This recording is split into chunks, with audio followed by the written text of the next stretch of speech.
क्योंकि समय एक समान नहीं होता, सबको एक ना एक दिन वृद्ध होना है। अगर हम अपना सास ससुर के ना कहबे तो कल हमरो बाल बच्चा जो होते हमरा कहते, तो अच्छा व्यवहार बना कर एगो सास को तो हमें खूब लड़ाई हो रहे नहीं गाँव के नहीं सब बात नहीं बोल नहीं तो जाए तो कल हारमोनियम छीन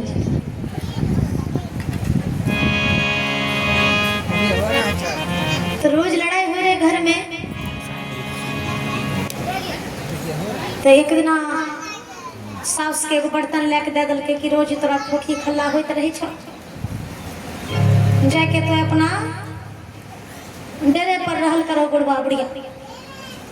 अरे पहलुकवा जमाना में एगो बर्तन चलल रहे, टिन्ही बर्तन लेके दे दल के बेचारी।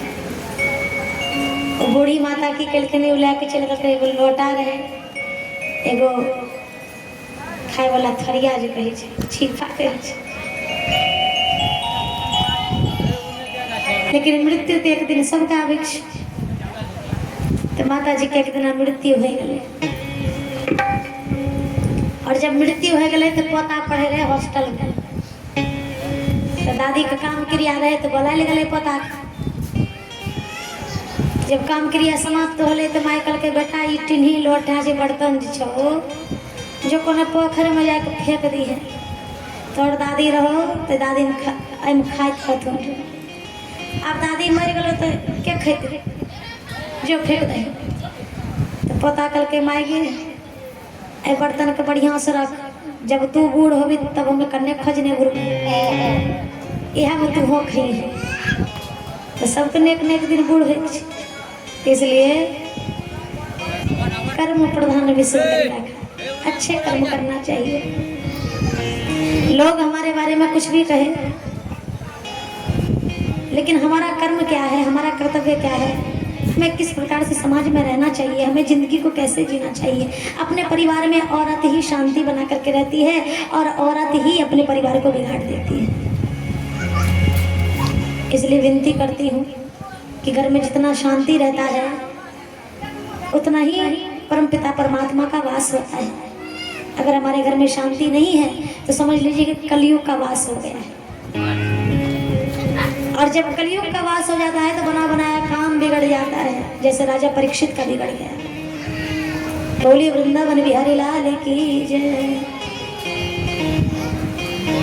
तो आप लोग कोशिश करेंगे, प्रयास करेंगे कि बुजुर्ग जब मनुष्य वृद्ध होता है तो मुंह से अपशब्द निकल ही जाता है। बुढ़ापा जब हो बोले कुछ हो तो बोले शब्द कुछ हो, चले कहें तो चले शब्द कहे। लोग कल के सुझबो नहीं करे बुढ़िया है, बुढ़वा के सुझबो नहीं करे, तो ऐसा विचार नहीं बनाना है, ये गलत बात है, ऐसा नहीं सोचना चाहिए। बोलिए राजा रामचंद्र भगवान की जय। अच्छा इतना माय बहन बैठल छिए, एम से क्या माय बहन छिए जो रोज अपना सास से लड़त हो। एक बार हाथ उठा दिए जे लड़ाकू पार्टी छे से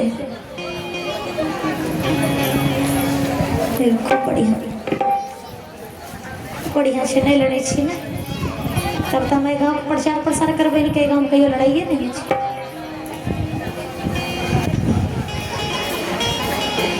अब मने मन में बुझे थे।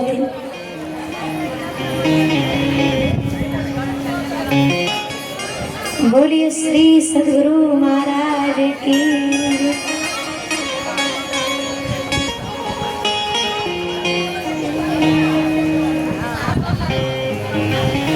और हमारी माताओं से भी विनती है कि जब बाल बच्चा के बिहा हो जाए छे, माय कहला के बेटा हमर छी, कनिया कहला के दुल्हा हमर छी, यह बात लड़ाई होते रहे छे। नहीं जब बेटा के विवाह कर दे तो समझ जाए कि समझ लेके चाहिए कि बेटी के जगती बेटों पर आया है। अब जो मिल रहा छे वह में भगवान नाम लेने जाइए, अब भोजन पैने जाइए, अब विशेष अगर ध्यान देवे, विशेष विषयांतर होवे तब तक घर में लड़ाई झगड़ा हो।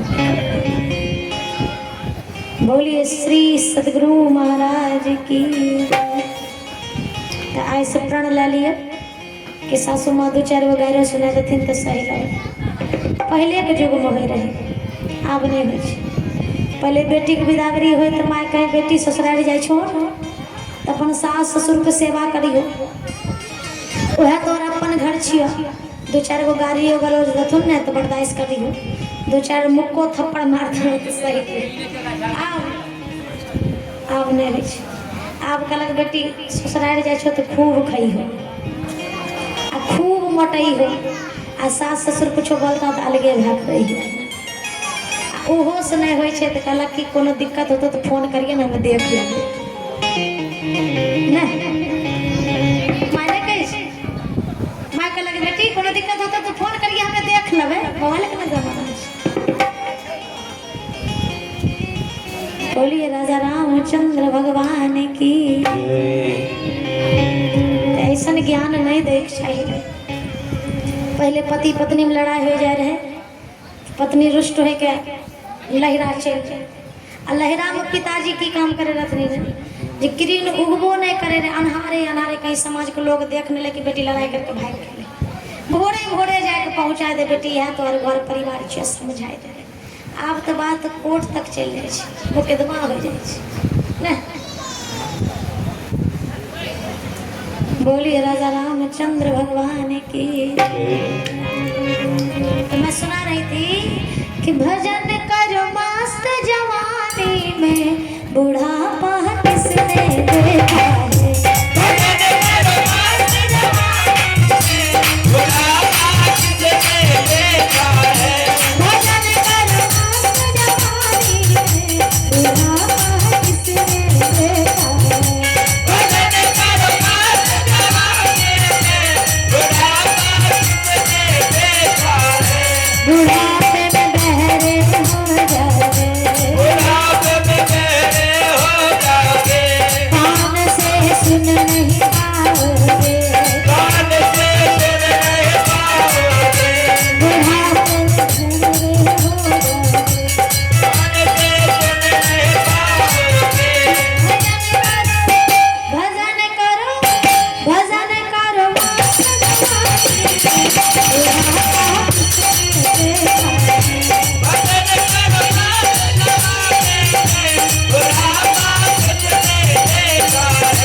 हो गए तो कान बड़े। इसलिए कि मैंने अपनी जवानी में भगवान नाम का धन इकट्ठा नहीं किया है, सांसारिक धन इकट्ठा किया है। सुंदर मकान बनाया है, सुंदर खेत खलियान बनाया है, सुंदर गाड़ी घोड़ा खरीदा है। जो मैंने ये धन बनाया है ये धन यहीं रह जाएगा, लेकिन मेरे साथ जाने के लिए परमात्मा नाम धन जो होना चाहिए वो तो है ही नहीं। इसलिए रो रहे हैं। कोई तन दुखी, कोई मन दुखी, कोई धन बिन रहत उदास, थोड़ा थोड़ा सब दुखी सुखी राम के दास। राम के दास क्यों सुखी है? क्योंकि राम नाम का धन है। नहीं नाम धन जिसके पल्ले अंत समय पछताता है, नहीं नाम धन जिसके पल्ले रोता है चिल्लाता है, नहीं नाम धन जिसके पल्ले दीनहीन कंगाल भी है, नहीं नाम धन जिसके पल्ले बदकिस्मत चंडाल भी है। जिसने भी अवतार गुरु से नाम सुधारस पाया है, संत जनों के चरण धूलि से जीवन सफल बनाया है। बोलिए श्री सद्गुरु महाराज की। बुढ़ापे में अंधे हो जाए, बुढ़ापे में अंधे हो जाए, बुढ़ापे में अंधे हो जाए, बुढ़ापे में अंधे हो जाए। आँख से देख न पाओगे, आँख से देख न पाओगे, आँख से देख न पाओगे, आँख से देख न पाओगे। भजन करो भजन करो भजन करो,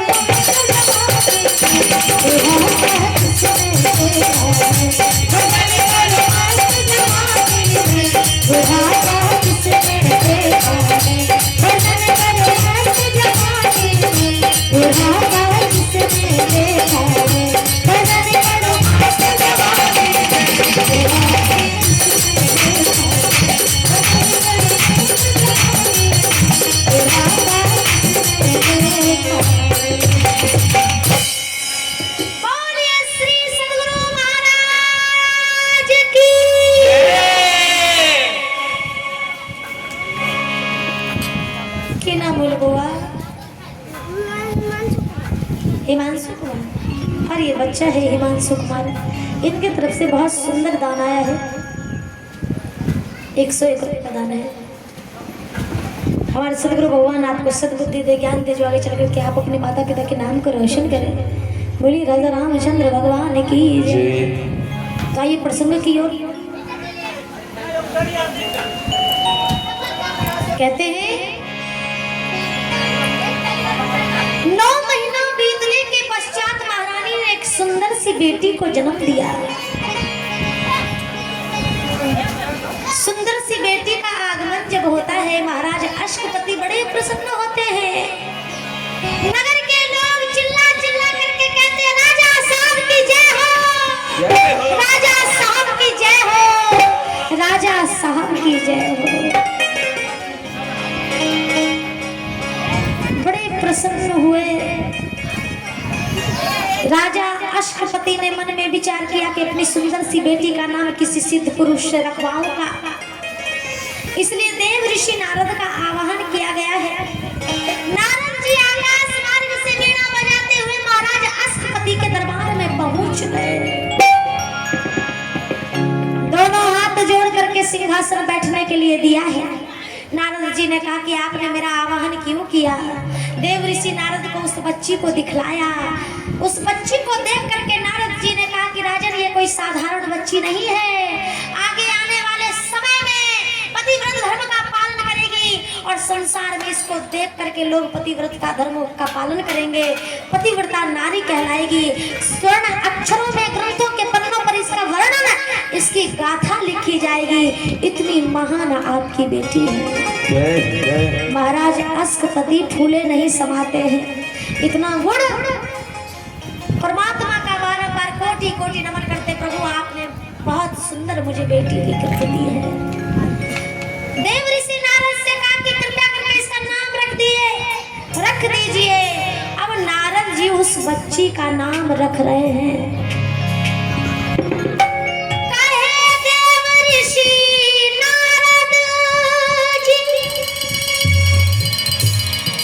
सुन लो राजन ध्यान लगा कि कहे देव ऋषि नारद जी, सुन लो राजन ध्यान लगाए। इस बच्ची का नाम सुनो, सावित्री नाम रखो इसका। क्या नाम रखो? सावित्री। सावित्री नाम रखो इसका। ये सारे जग में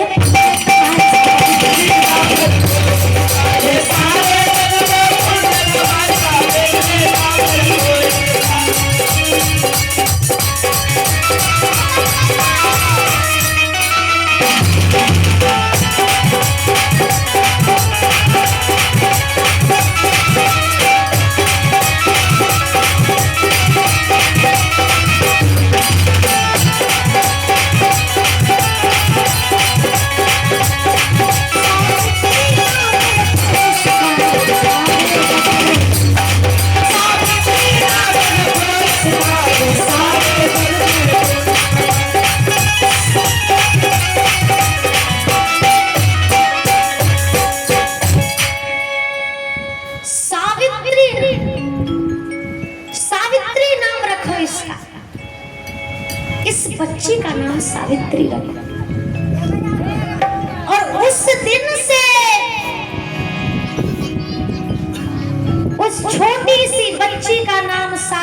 रख दिया गया।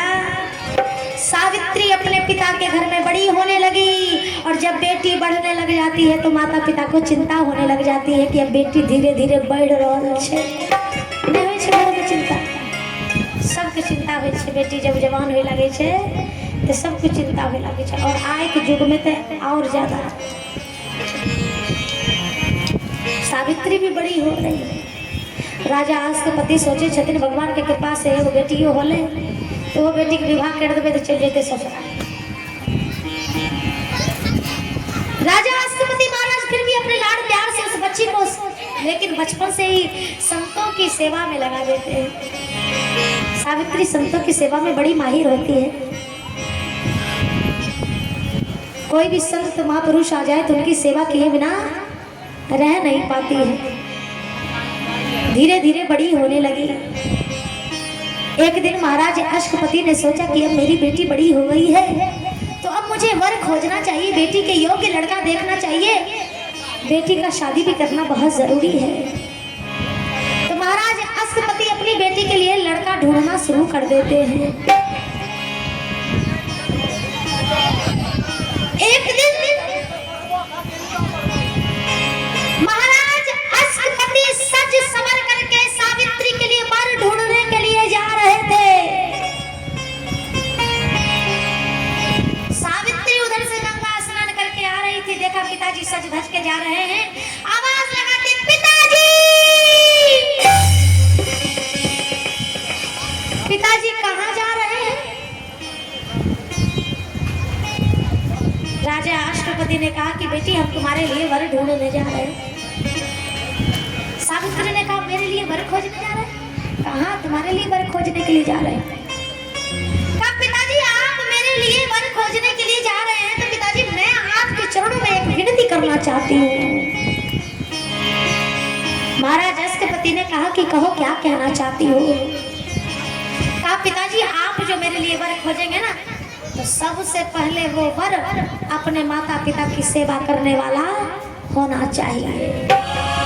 अगर माता पिता की सेवा करने वाला होगा तब मैं विवाह करूंगी, नहीं तो विवाह नहीं करूंगी। दूसरी बात वह वर बड़े बुजुर्गों का सम्मान करने वाला होना चाहिए। ऐसा वर होगा तब मैं विवाह करूंगी। और तीसरी बात कि संतों की सेवा करने वाला होना चाहिए। अगर ऐसा वर होगा तब मैं विवाह करूंगी, नहीं तो आजीवन कुंवारी रह जाऊंगी। महाराज अष्टपति को चिंता होने लगी। कहा बेटी एक काम करो, हो सकता है कि मैं तुम्हारे लिए वर खोजूं और कोई ना कोई कमी निकल जाए तो मेरा रथ ले लो, इस रथ पर सवार हो जाओ, दो चार सखी को बैठा लो, दो चार सेवादार को बैठा लो और जो वर तुमको पसंद होगा हमको आकर के बताना, हम तुमको उसी के साथ में विवाह कर देंगे। जाओ मेरा रथ लेकर के वर खोजो। सावित्री ने अपने पिताजी की आज्ञा को सिर धारण किया और अपने लिए वर ढूंढने के लिए चल देती है। पिताजी के रथ पर सवार हो गई, दो चार सखी को बैठाया, दो चार सेवादार को बैठाया और रथ लेकर के वन की ओर चल देती है। कि सखी हो पिया के नगरिया एक दिन जाए के पड़ी। कि सखी हो पिया के नगरिया एक दिन जाए के पड़ी। कि सखी हो पिया के नगरिया एक दिन जाए के पड़ी। जाए के पड़ी सखी हो, जाए के पड़ी।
रच के वही से करी तू सन हो सिंगार हो रच रच के वही से करी तू सन हो सिंगार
लड़का देखल ना बीच बीच में बोलते रहबे तो हमरा लगते कि अहाँ सुनै छियै।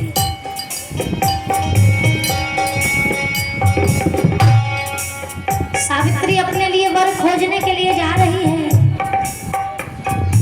सखी सहेली के साथ में। पचरंगी चुनरी में जरी तू लागे हरा पचरंगी चुनरी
बोलिए श्री सद्गुरु महाराज की जय।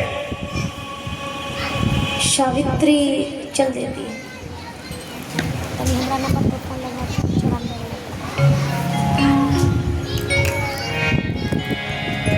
चलते चलते घने घनघोर वन में पहुंचती है।